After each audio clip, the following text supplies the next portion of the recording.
Hola chicas, buenas tardes. Bueno, vamos a dar inicio con la clase del día de hoy, que vamos a ver en la materia de psicodiagnóstico infantil. Recordemos que ya tenemos toda la unidad 1 vista. Hoy vamos a hablar acerca de la unidad 2 y en nuestra siguiente clase pues estaremos hablando acerca de instrumentos de evaluación e interpretación. ¿Ok? Ahorita solo es cómo está compuesto un informe psicológico y sobre todo, pues, de psicodiagnóstico. ¿Ok? Entonces, hoy justo vamos a ver eso y bueno, pues paso. Primero que nada, vamos a reconocer la observación como parte importante de la recogida de información, ¿no? Y como tema 2.1, pues es observación y primera recogida de información. Nosotros debemos observar desde que nuestro niño o nuestro paciente llega al consultorio hasta el momento en que se va. Hay muchas cosas que están pasando y todo lo debemos de observar, ¿no? Muchas veces las observaciones se centran en actividades estructuradas. Sin embargo, también tenemos que saber todo lo que pasa alrededor del niño, dentro y fuera de los roles que él ve y que él observa, ¿ok?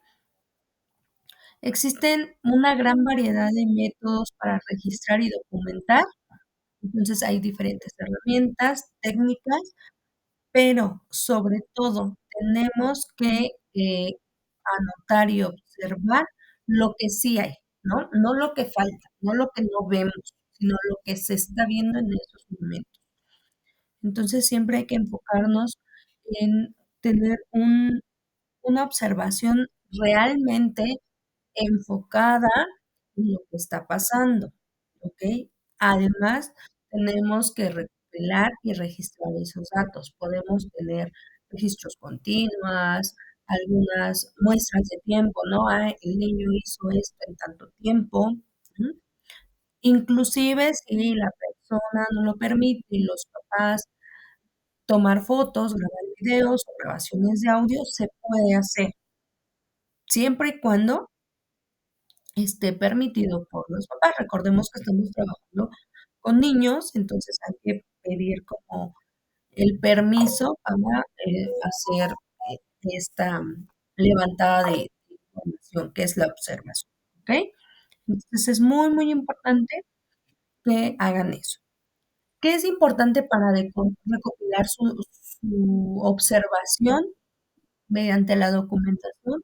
Pues colocar fecha, ¿no? Para seguir un desarrollo a lo largo del tiempo. Cuándo inició, cuándo llegó, la hora, hora de inicio, hora de finalización, ¿ok?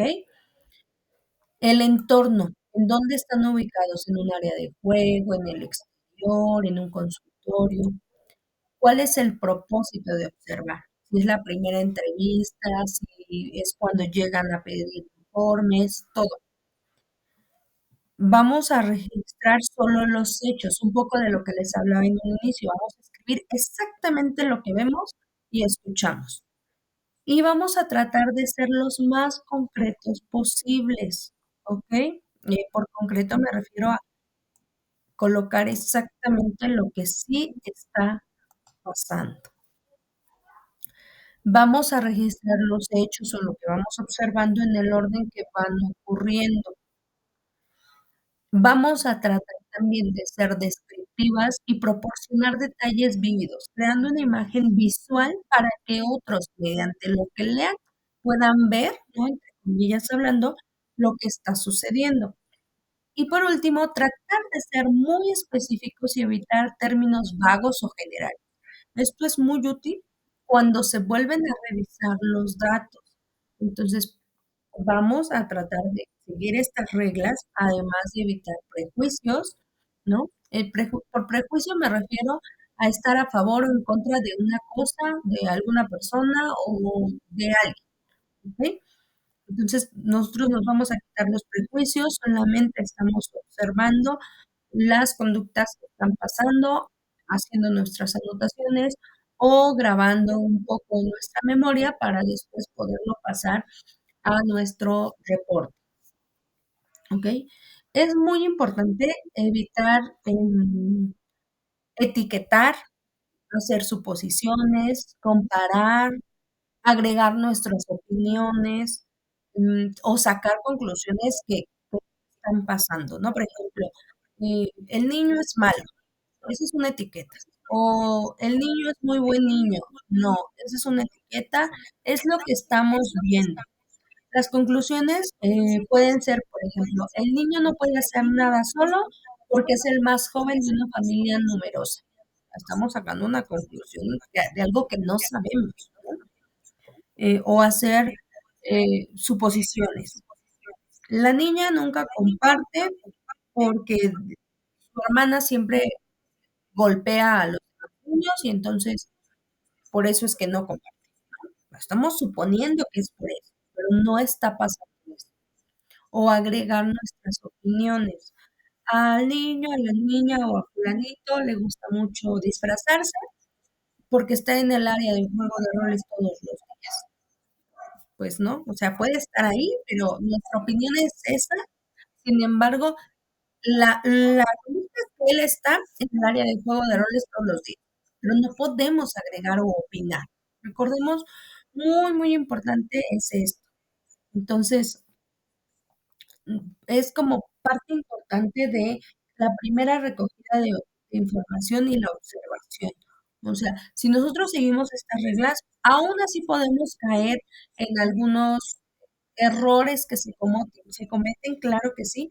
Sin embargo, bueno, tratamos de que si las seguimos vamos a que no ocurran tan seguido, ¿ok? Entonces, es muy importante tomarlo en cuenta. Ahora, vamos a hablar ya, pues, de lo que debe contener como tal nuestro, informe psicodiagnóstico o dentro del proceso diagnóstico, ¿ok? Entonces, bueno, aquí tenemos un poco acerca de lo que debe incluir, ¿no? Que es ficha de identificación, el nombre, el sexo, la edad, la fecha de nacimiento, el lugar de nacimiento. Todo esto es lo que va a incluir nuestro informe ya como tal, final, ¿sí? Pero recuerden que dentro de este tenemos que fijarnos objetivos y especificar el problema por el cual el paciente, el niño, llega a nuestro consultorio. Entonces, eso lo vamos a ver dentro de esta parte donde ya son como entrega de, bueno, no de resultados, pero sí donde especificamos el problema, ¿no? Entonces, para nosotros llevar a cabo esto, tenemos que tener primero una impresión diagnóstica. Esto corresponde al DSM-4 o al CIE, que es en función. Recordemos que es el CIE, que es la Clasificación Internacional de las Enfermedades, diferenciando entre los signos y síntomas que presenta la persona o el paciente. Y especificamos pues cuál es el problema, ¿no? Dentro de, a lo mejor para darle un tratamiento. Por ejemplo, se sugiere que el tipo de terapia que le conviene es esto, los objetivos terapéuticos serían estos, y dependen de las necesidades específicas de nuestro paciente, que es fulanito, y las demandas que están. Está un poco movida toda la información en cuanto a, ahorita solo estamos revisando todo lo que va a contener como tal mi reporte final o mi diagnóstico infantil. Por eso es importante tomar en cuenta, hace rato hablábamos pues de la observación, de cómo vamos a fijar objetivos y especificar el problema, cómo lo vamos a hacer a partir del DSM-4 o el CIE, ¿no? O ambos, podemos utilizar ambos, claro, ¿sí? Entonces, aquí hay alguna revisión de algunos indicadores para el diagnóstico, pronóstico y tratamiento, ¿ok? Que es parte del supuesto del caso, donde vamos a seleccionar, pues, qué variables vamos a estudiar, ¿no?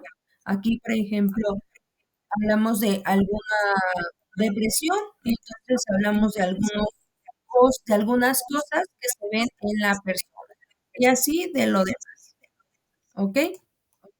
No quiere decir que eso lo tenga nuestro paciente, simplemente es como un ejemplo de lo que podemos ver.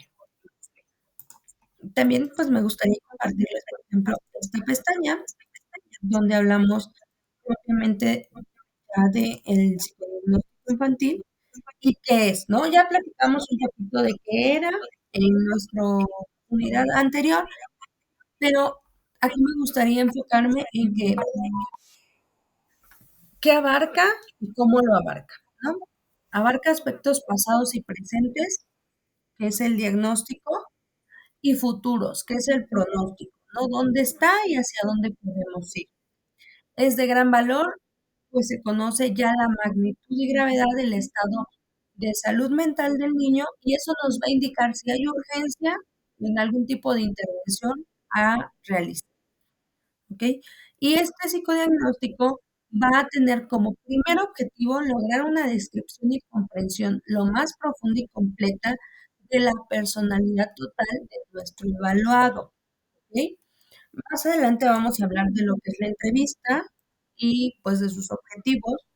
Recordemos que dentro de nuestra fijación de objetivos y especificación de problema, tenemos que tomar el motivo de consulta. La sesión pasada también ya hablábamos de lo que es el motivo manifiesto y el motivo latente, ¿no? El manifiesto es aquello que se presenta como señal de alarma, ¿no? Y aquí llega sobre todo por la conducta a lo mejor o las personas que lo llevan. El motivo latente va a esbozar elementos diagnósticos y pronósticos del niño. Esto tiene que ver con la capacidad de darse cuenta si es o no una actitud negativa o si el motivo de consulta latente realmente lo es. Sobre todo incluye algún poco de fantasía de curación, fantasía de inconsciente de análisis, ¿ok? Entonces, es muy importante tomar en cuenta esto para cuando nosotros realicemos ya como tal nuestro, pues ya, nuestro diagnóstico y lo presentemos, ¿ok? Es por eso es que es importante. También recordemos que es muy importante el diagnóstico para poder determinar la exploración del estado mental de los niños, es decir, tenemos que fijarnos en la edad cronológica, ¿no? Y de eso también depende cuando nosotros elegimos las variables a estudiar, los supuestos del caso. Bueno, más adelante les hablo de la entrevista porque sí lo vamos a ver, pero dentro de las consideraciones generales para seleccionar las técnicas o las pruebas que se le van a hacer al niño, tenemos que saber lo siguiente, tenemos que considerar la petición de la evaluación, es decir, ¿para qué lo vamos a evaluar? La edad cronológica del niño, si presenta un déficit o discapacidad, y anotarlas en este orden. Por ejemplo, vamos a hacer el juego dibujo libre, la figura humana y dibujo de la familia, el TAT y el CAT y algunas otras áreas específicas. ¿Ok? Esto es en cuanto a qué consideraciones debemos de tener para poder seleccionar las pruebas. ¿Ok? Entonces, justo con eso, pues me gustaría compartirles también que para la edad cronológica debemos de saber las características psicológicas de los niños en edad escolar, es decir, a qué edad están en inicio de educación primaria, a qué edad están en final, qué es lo que ya deberían de saber hasta ese momento en cuanto a técnicas motoras, a dibujo, a historias, a conocimiento, cognición, a moral, a social, porque de ahí vamos a poder partir para saber qué es lo que vamos a evaluar, cómo se va a evaluar o mediante qué técnicas y la edad, pues sobre todo cronológica que tiene en ese momento el niño para poder seleccionar las pruebas que se le van a aplicar. Eso es muy, muy importante. Más adelante les voy a compartir un material justamente donde trae todo esto. Ustedes podrán ver, por ejemplo, un niño de inicio de educación primaria de 5 o 6 años, en términos motores, pues ya salta, ya chupa un balón, ya tiene un sentido general de izquierda y derecha, no siempre es consistente, pero ya lo sabe. Ya existe o es capaz de nombrar y copiar un círculo, ¿no? Copiar algunas figuras, de dibujar una persona con cuerpo, brazos, piernas y añadir a lo mejor algunos detalles, ya es, ya puede recitar el alfabeto, ¿no? Escribir al menos el nombre o copiarlo o aprendérselo, o las hembras cómo van, ya define lo que es correcto y incorrecto en términos de moral, en términos social, pues ya es creativo, ya empieza a imitar, ya tiene como una preferencia por jugar con personas del mismo sexo, ¿no? O donde se siente más cómodo, etcétera. Entonces, todo esto es muy importante para cuando nosotros vamos a seleccionar nuestras variables a estudiar, para cuando vamos a hacer supuestos del caso, etcétera. ¿Ok? Y bueno, también tenemos que pasar un poco a la entrevista, pero eso lo vamos a pasar un poquito más adelante junto con el DSM-4 y 5. Ahorita les voy a mostrar tal cual, ya nuevamente, de qué se comprende este reporte o este informe psicodiagnóstico que vamos a mostrar. Denme un minuto para poder pasar a él.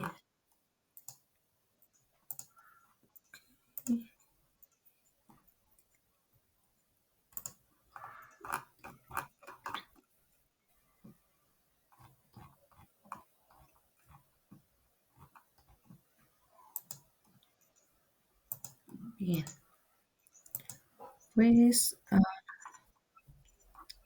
este material también se los voy a estar compartiendo en el site para que ustedes lo tengan ahí y puedan consultarlo cuando ustedes. ¿Ok? ¿Qué debe contener? ¿Qué debe incluir?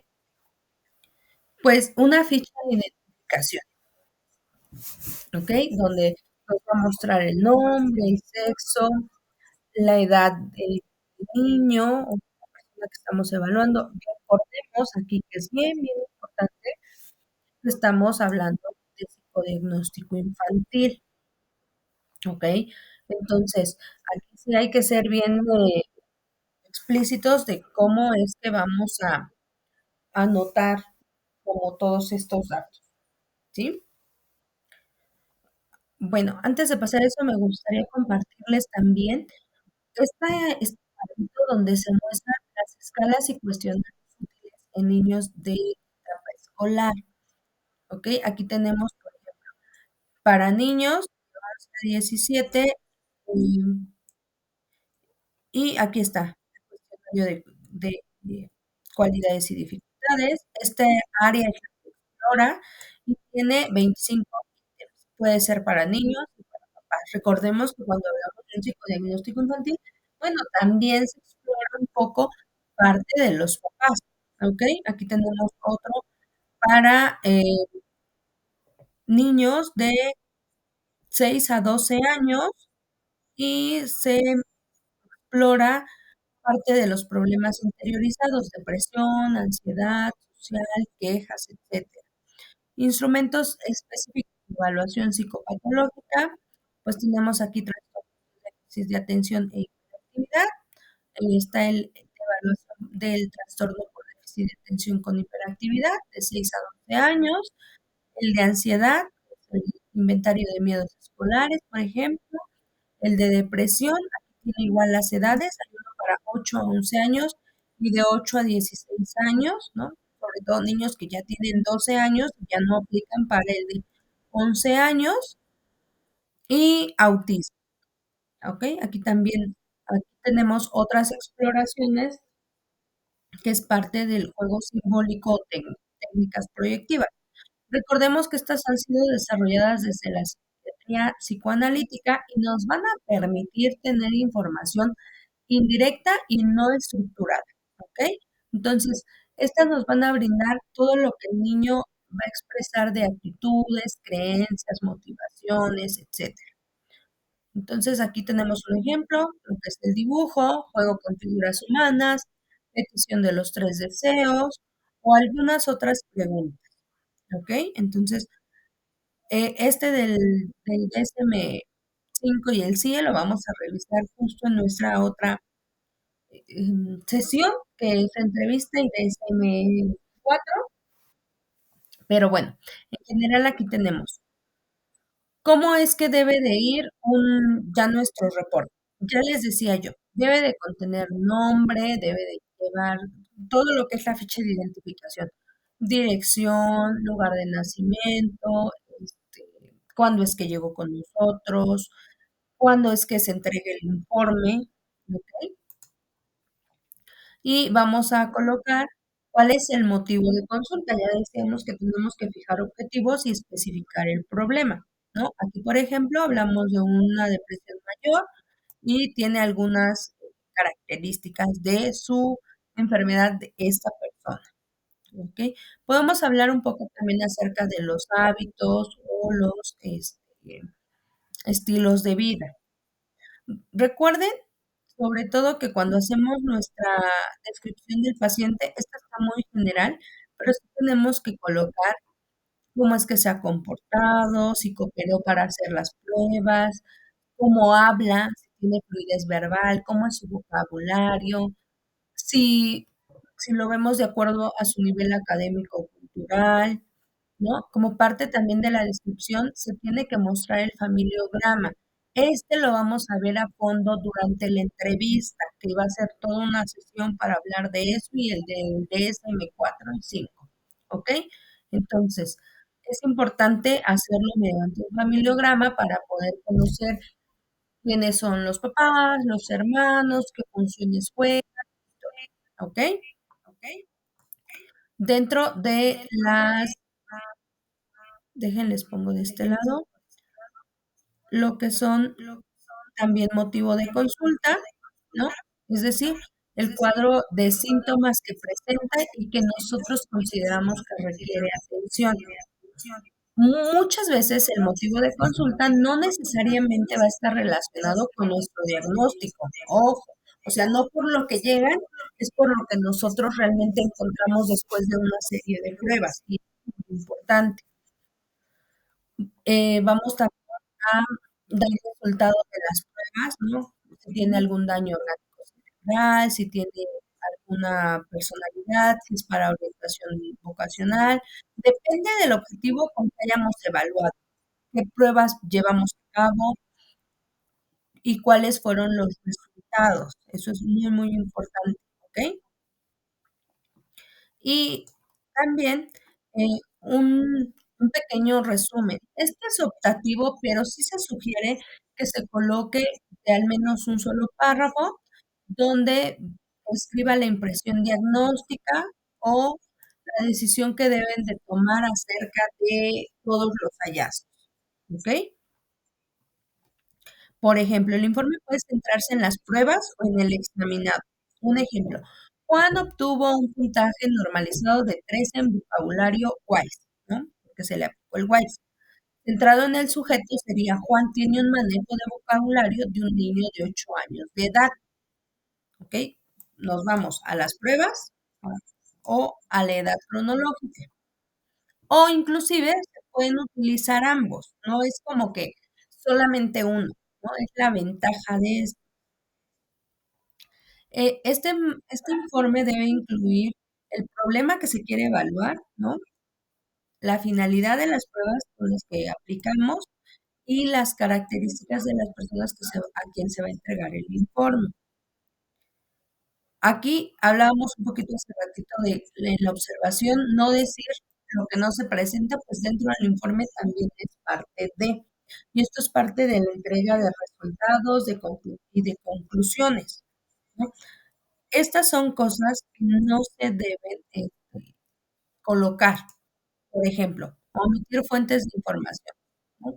Su madre o su esposo o su mamá dice que no, no se puede. Ambigüedades o frases como vagas, ¿no? Ya hablábamos un poquito acerca de eso. Podemos incluir abreviaturas, ¿sí? Pero de preferencia no, porque recuerden que podemos confundir o engañar, o quien lea este informe, sobre todo, entender a las personas que se lo vamos a entregar, pues no todos tienen los mismos tecnicismos que nosotros, ¿ok? En conclusión, ¿qué es lo que va a incluir este informe? Una ficha de identificación, un motivo de consulta, cuáles fueron las pruebas aplicadas, describir al paciente, los antecedentes. Todo esto normalmente sale de la entrevista, que más adelante vamos a platicar cómo es la entrevista, eh, ejemplos de entrevista y sobre todo hablar del familiograma. ¿Ok? Y los resultados. Los resultados del área intelectual, perceptomotora, eh, afectivo de personalidad, el diagnóstico, ¿no? El pronóstico y el tratamiento que va las recomendaciones. Entonces, aquí es bien importante que dentro de cómo redactemos nuestro informe, pues sea específico, que sea muy definido y que sea concreto, ¿ok? Aquí nos habla algo de no sacrificar la claridad, por lo tanto, no abreviar unos siglas como WISE, HTTP, ¿no?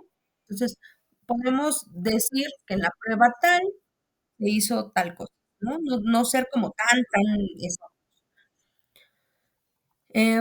Pues no exagerar, ¿no? No usar o no existe o es muy, ¿no?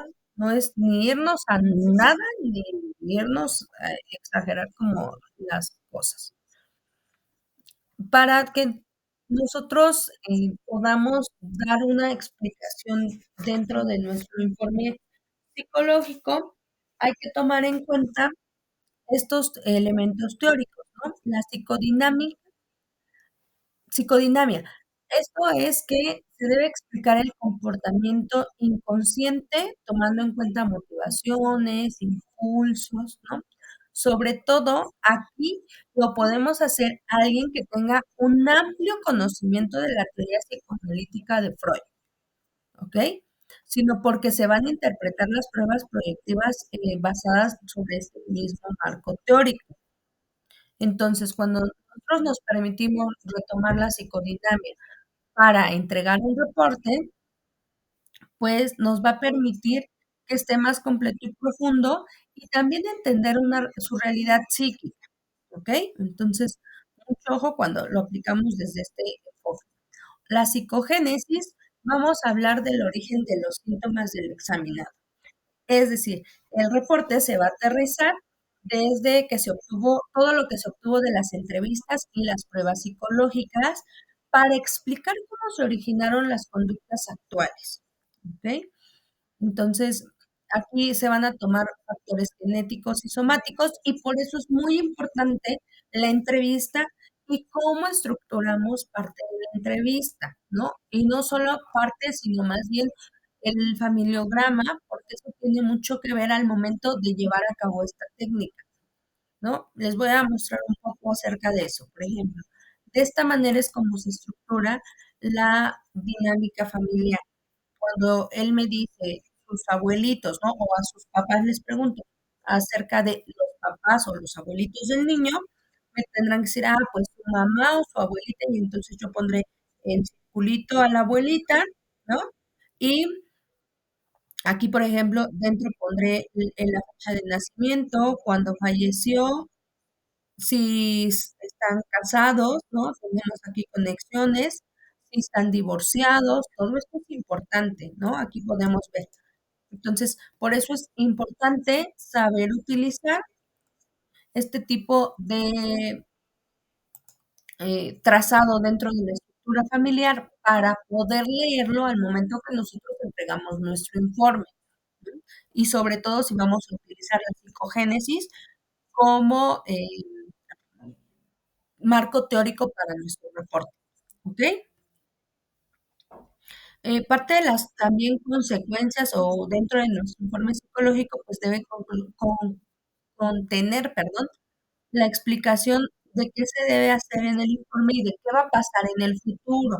¿Ok? En caso de no poner atención a la conducta que está ocurriendo, pues el pronóstico es este, ¿no? Se aborda algo en el pronóstico, pero el pronóstico va más enfocado cuando sí se trata.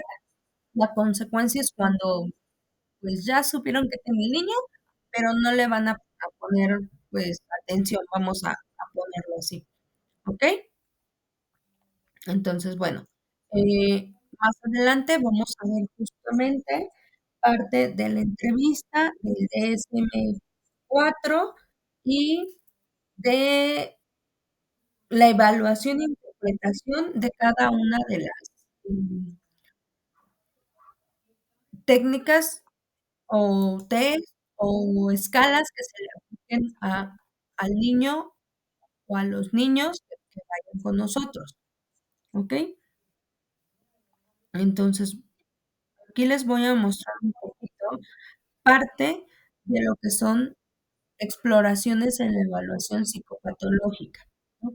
Tenemos que hacer una evaluación en entrevista, entrevista a la familia o a otros cuidadores. La formulación diagnóstica, que lo vamos a ver en el DSM-4, los cuestionarios para paciente y para la familia. Tenemos que obtener información de la escuela. Vamos a determinar el cociente intelectual, ¿no? Y esto también lo podemos hacer mediante las aplicaciones de las pruebas de visión y audición, algunas pruebas generales de sangre, ¿no? Incluyendo perfil tiroteo en caso de que aplique, ¿no? Recordemos que estamos trabajando con niños y tenemos primero que separar si no tienen ellos un daño biológico y por eso tengan un comportamiento o cierta conducta. ¿Ok? Entonces, una vez que nosotros ya checamos que todo a nivel biológico está bien, entonces sí podemos ya pasar a aplicar pruebas de este tipo, ¿no? También aquí un poco a lo mejor de neuroimagen. Esto ya va enfocado a si vemos nosotros algo como muy especial, ¿no?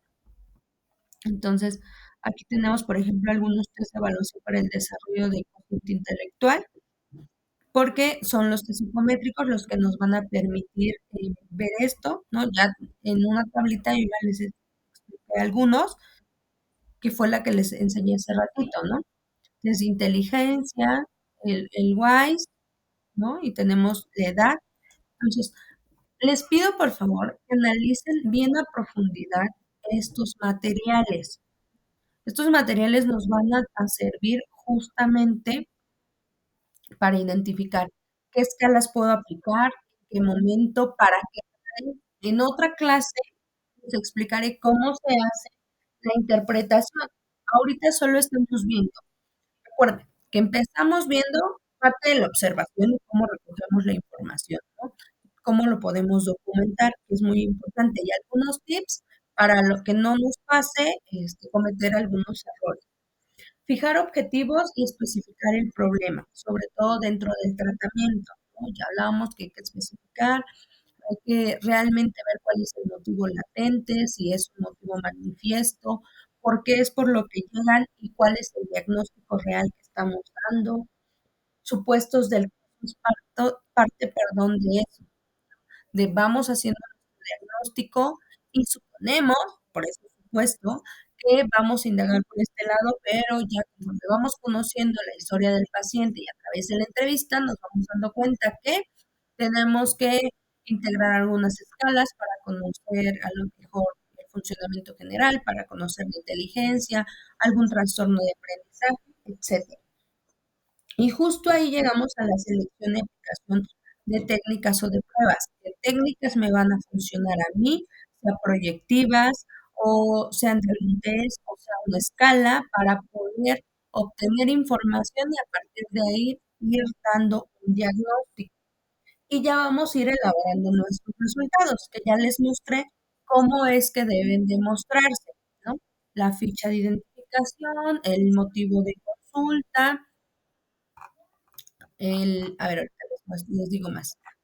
El motivo de consulta, que cuál es realmente por lo que llegó con nosotros, qué pruebas aplicamos, vamos a describir al paciente, hacer nuestro antecedente, etcétera. Dentro de eso vamos a dar conclusiones y recomendaciones, vamos a hacer un pronóstico y por último, pues se va a dar el informe o la entrevista de regreso, como a veces se le conoce, ¿no? Donde vamos a devolver lo que nosotros obtuvimos a través de las diferentes herramientas de evaluación, ¿ok? Entonces, déjenme les muestro un poco.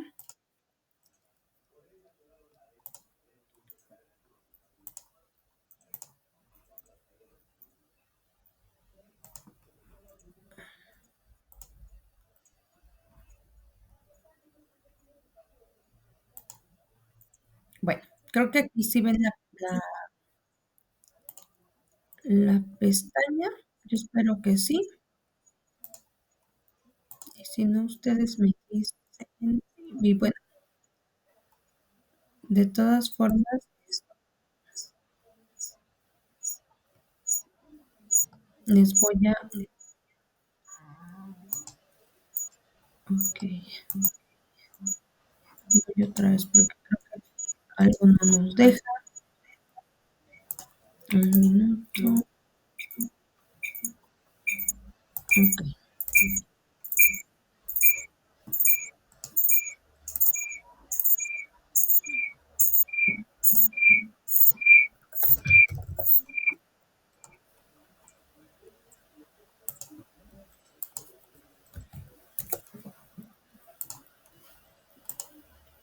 listo, creo que ahí ya podemos ver,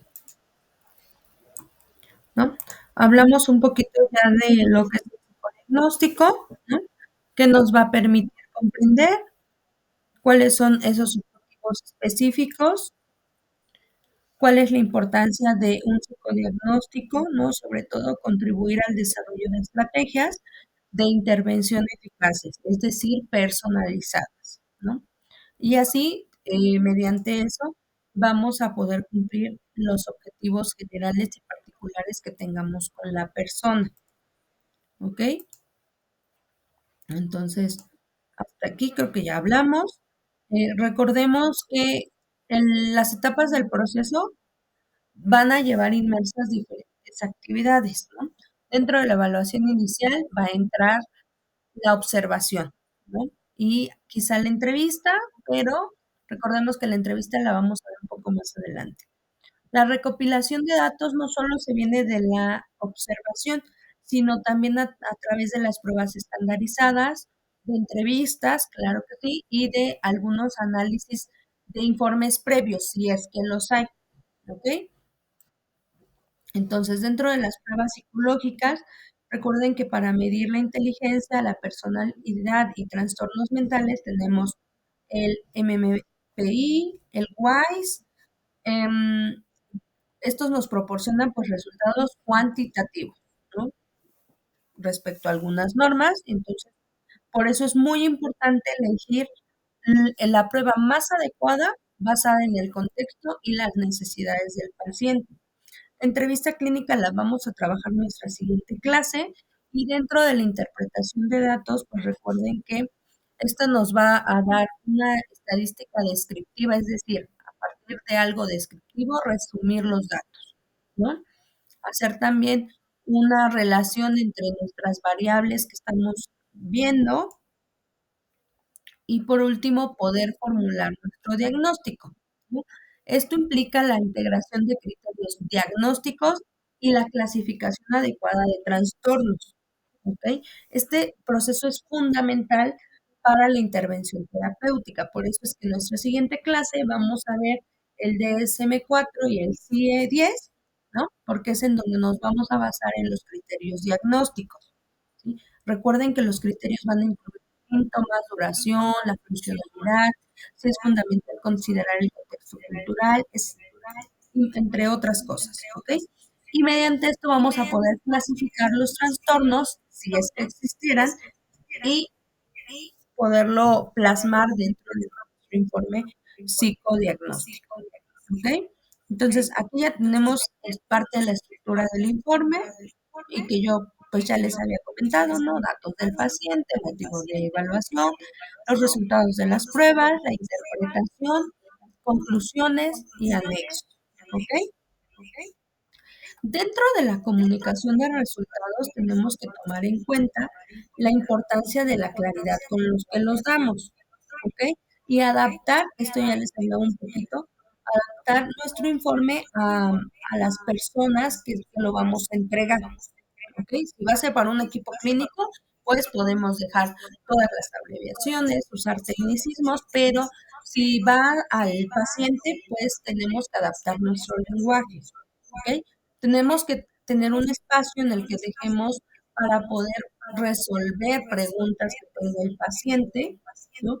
Hablar acerca del seguimiento que se le va a dar y que haya un consentimiento por parte del paciente donde él está entendiendo pues esta entrega de resultados. Aquí habla un poco acerca de dónde puede intervenir el proceso psicodiagnóstico, ¿no?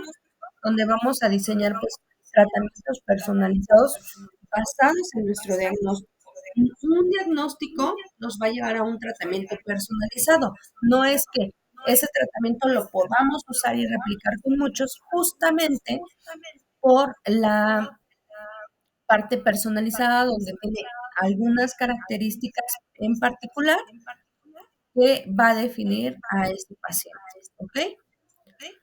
Dentro de la ética no viene nuestro tema, pero a mí sí me gustaría tratarlo porque recuerden, yo les hablaba de la confidencialidad y el consentimiento informado, ¿no? Si vamos a grabar a nuestro paciente, tiene que existir esto, ¿no? Porque es parte del respeto y la protección de los derechos hacia nuestro paciente, ¿no? Además, recordemos que la parte de confidencialidad pues va a proteger toda la información personal del paciente, no solo de lo que grabemos, sino de todo lo que se esté trabajando y de todo lo que se encuentre dentro de la entrevista. Entonces, este sí o sí debe de estar por escrito, firmado por los tutores, en este caso, porque estamos trabajando con niños. Y pues ya, para finalizar, damos nuestra conclusión y recomendación donde se le permite al individuo que él vincule los hallazgos con aplicaciones prácticas de la terapia, ¿no? Que le podamos decir, bueno, esto es lo que encontramos, mediante esto podemos trabajar y puede resultar favorable en todos estos ámbitos de su vida. Y pues bueno, eso sería todo por parte de esta sesión. Recordemos que vimos parte del proceso psicodiagnóstico o del diagnóstico como tal, ya para entregarlo. En nuestra siguiente sesión estaríamos viendo la entrevista y el DSM-4, ¿ok? Bueno, voy a dejar el video en el apartado del site y ahí ustedes encontrarán también la tarea a entregar. Muchísimas gracias.